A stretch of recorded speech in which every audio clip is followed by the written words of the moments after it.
everybody, Z Garcia here. Today I'm taking a look at the latest from Iron Games. This is Papyria, or Papyria, I'm not sure how you pronounce that. It is going to be a Euro-style game in which you'll be moving around with your boat and your wanderers on the rivers Tigris and Euphrates. You are going to be collecting resources, you're going to be building up your landscape, and you're going to be triggering scoring for various things, trying to, of course, come out on top at the end. Let me show you what the game looks like. I'll give you a quick overview of the mechanisms, and then we'll come on back and I'll tell you what I think of it. Here we're taking a look at a game for 3 players, already a few rounds into the game. We've started from this player over here, and a player is represented by this board right here. They put tokens above that, possibly some tokens here beneath that, and then an area of tiles that they are building. We've got this player here, the yellow player, and then we've got the red player over here. It's red to play next, and the first few rounds, based on the player count, you are going to be deploying either one of your wanderers or one of your ships, one of these right here, to a spot and taking some actions. The boats are going to go on this inner track right here, and then the wanderers go on the outside track out here that goes all the way around the board. So you deploy your piece, and then you take the associated actions. If you deploy a ship, you are going to take this score multiplier that is in the spot where you deploy. Say I deploy here with a ship, I take that. And then you get one of the 2 actions on the outside. If you deploy with a wanderer, you get these 2 actions on the outside. So ship 1 and 1, the wanderer, these 2 out here. So it's red to play. They are going to play to one of these locations, and perhaps they are going to play here, to that spot right there. They are going to then take one of these 2 in whatever order they want to. They'll take this one first. It's a tile. They have to place that tile next to their priest out here.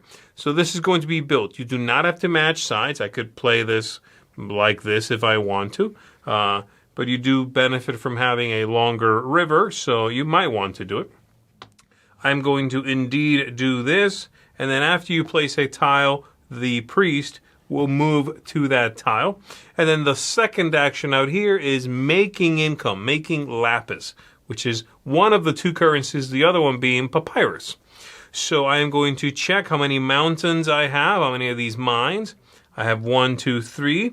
And then if I have any of the special abilities that give me more, I do not.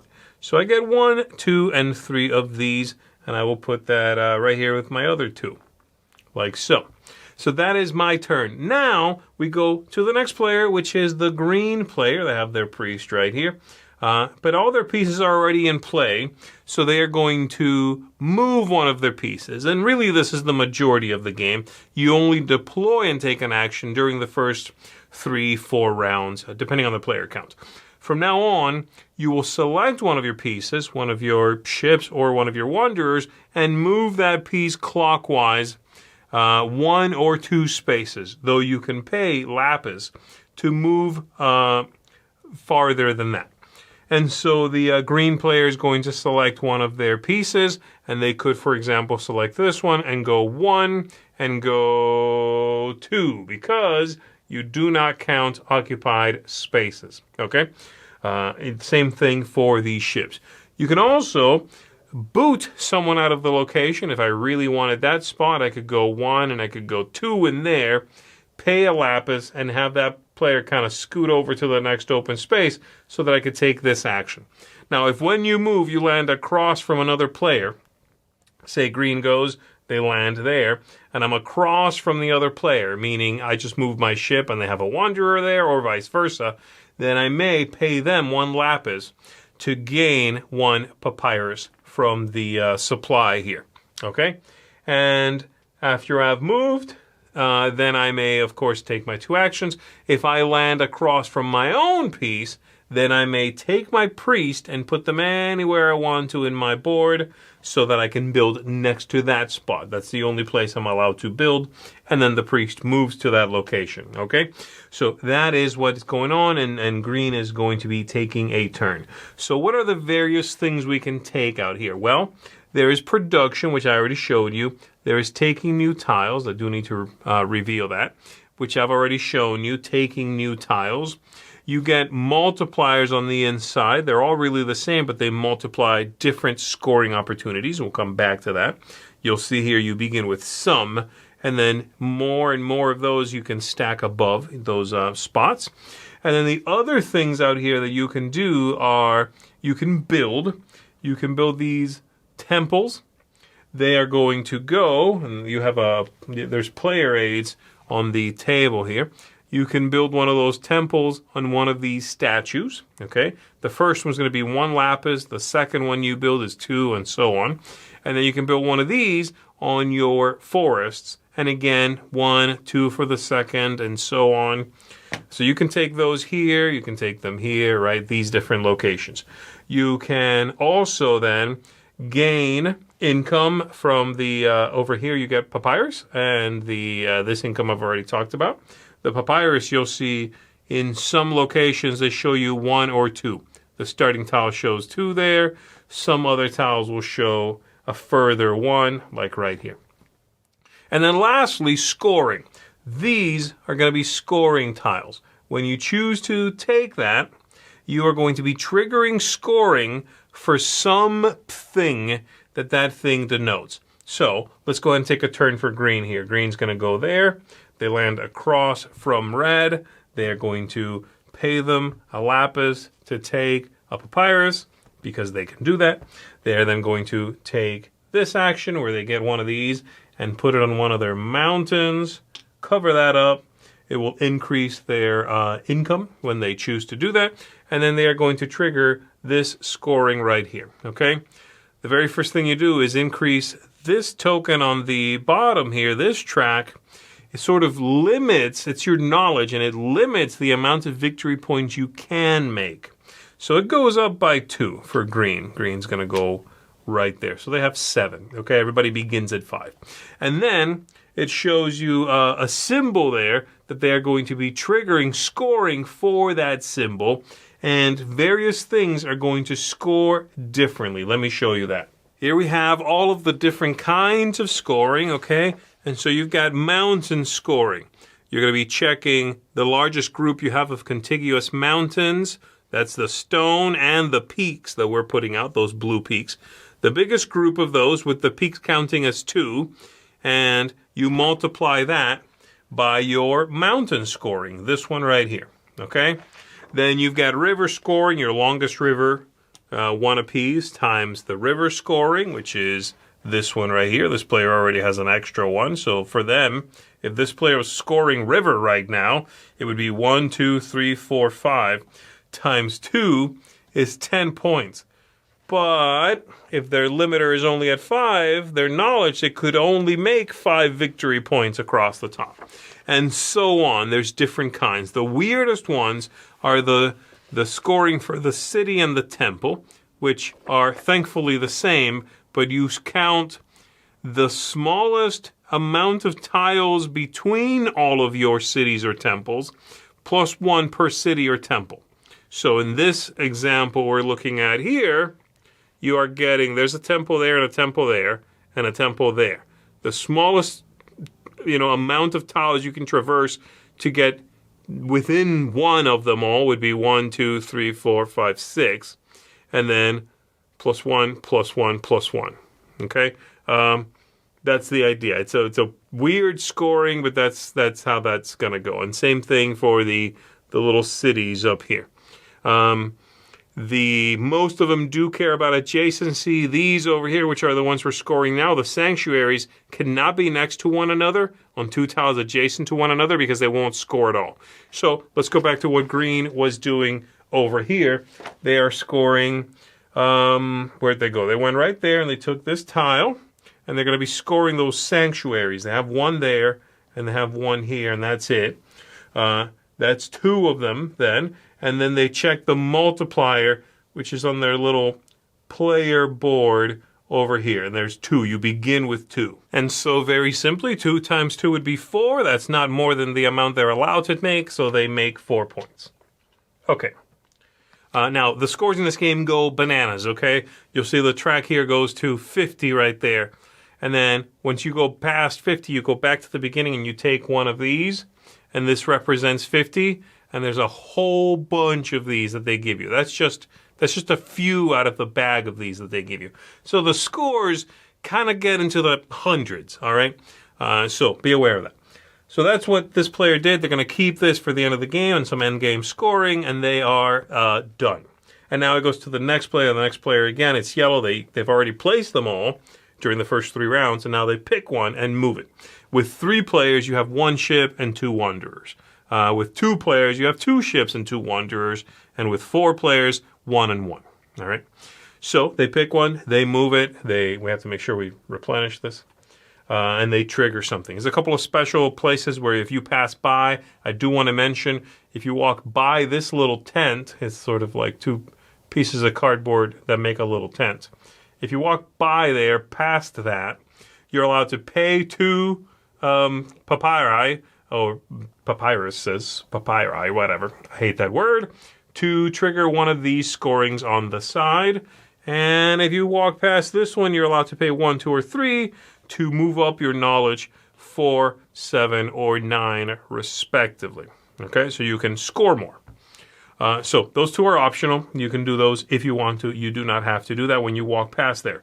Now, as soon as any one pile is gone, a pile of scoring opportunities, of tiles, of these tokens, of multipliers in the middle, as soon as any one of those things is gone, let's say somebody builds the last one of these temples, then we pull this out, and we're going to put in there one of these endgame tiles. There's 12 of these, no matter the player count. You put that in there, and if anybody lands there, they're allowed to trigger that. This is going to give you 7 knowledge, and then it says that you may spend 3 lapis to take 7 victory points.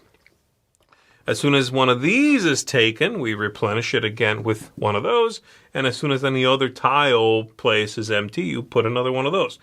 Once you cannot replenish one of those from the 12, then the end game is going to be triggered, and you're going to trigger some end game scoring, okay?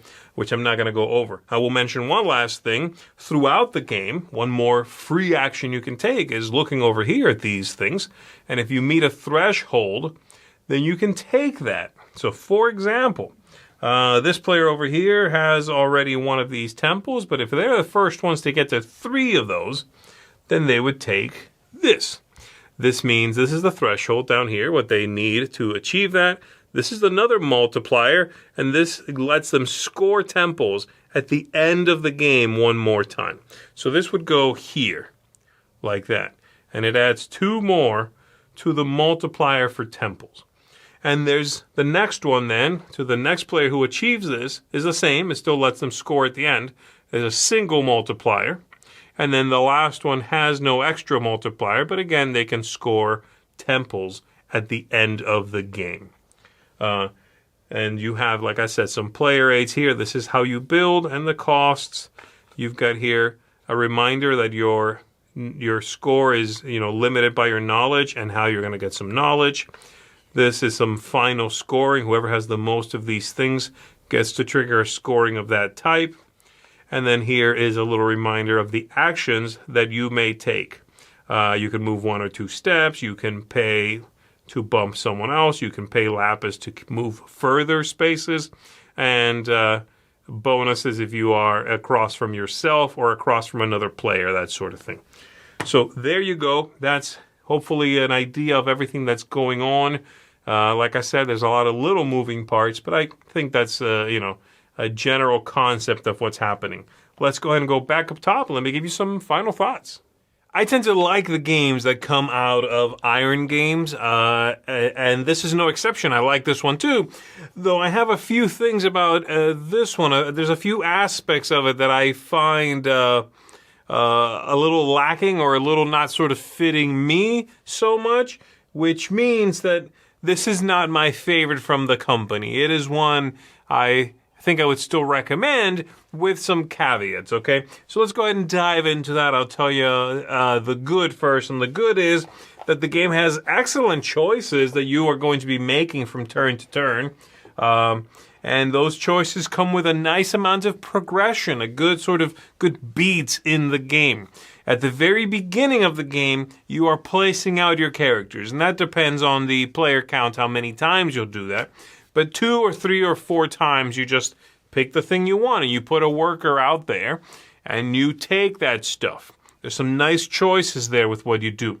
That's kind of the first beat of the game.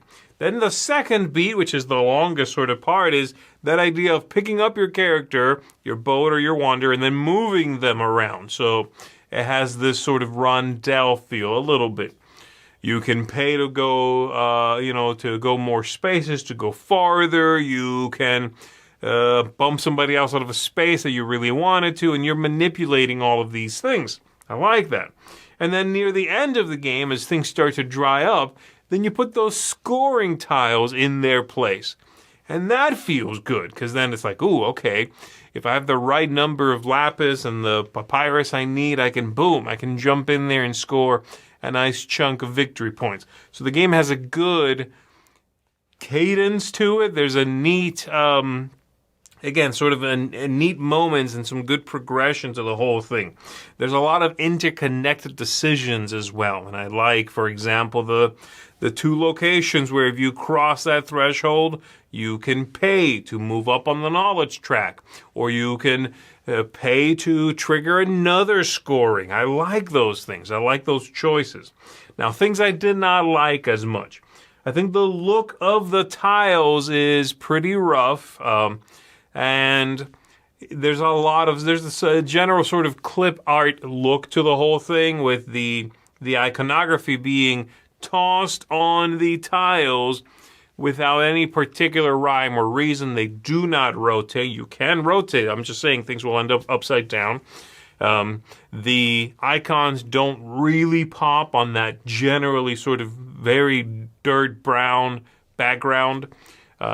You'll have to be careful to make sure you are seeing everything you should be scoring.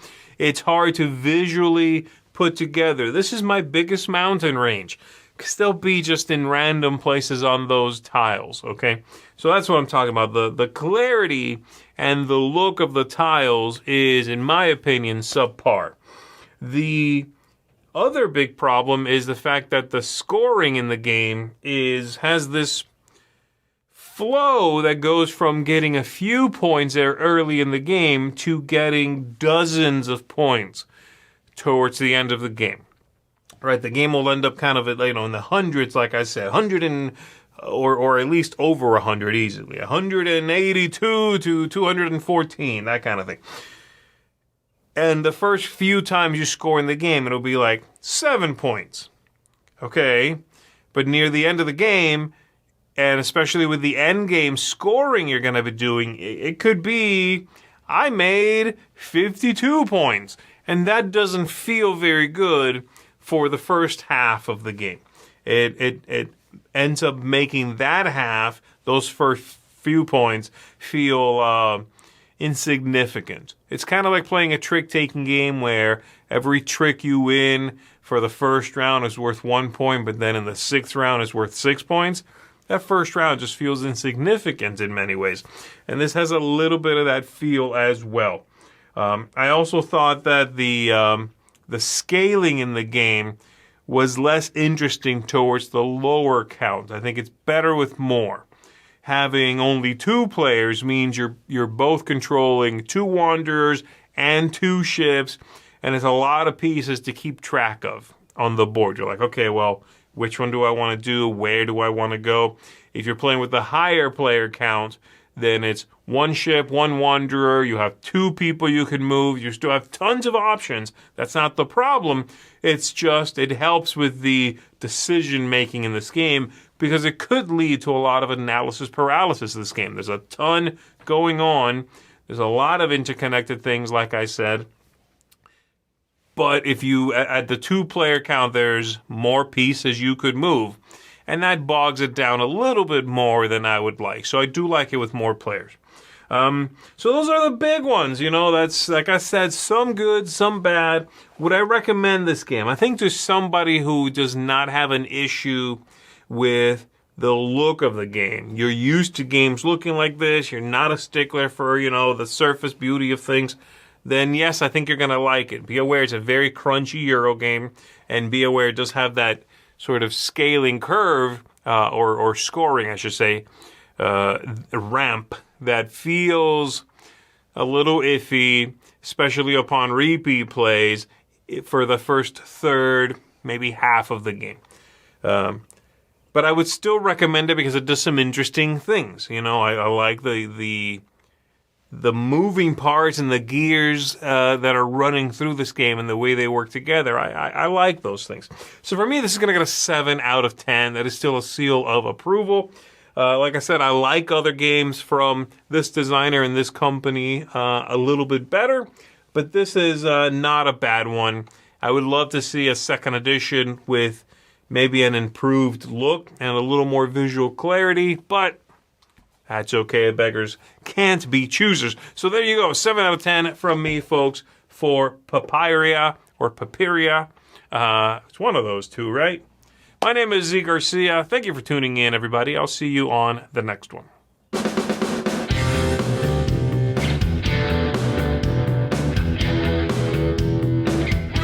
Hey folks, I'm Tom Vassell. Thanks for watching this video. Check out our channel. We have a lot of videos on our channel. We have live videos that go up each week, from live Q&As to videos where we take a look at the newest stuff on Kickstarter, crowdsurfing, to top 10 lists and more. There's lots of stuff on this channel. We encourage you to explore it. You can find out more at our website, dicetower.com. I'm Tom Vassell. Thanks for watching another video on the Dice Tower.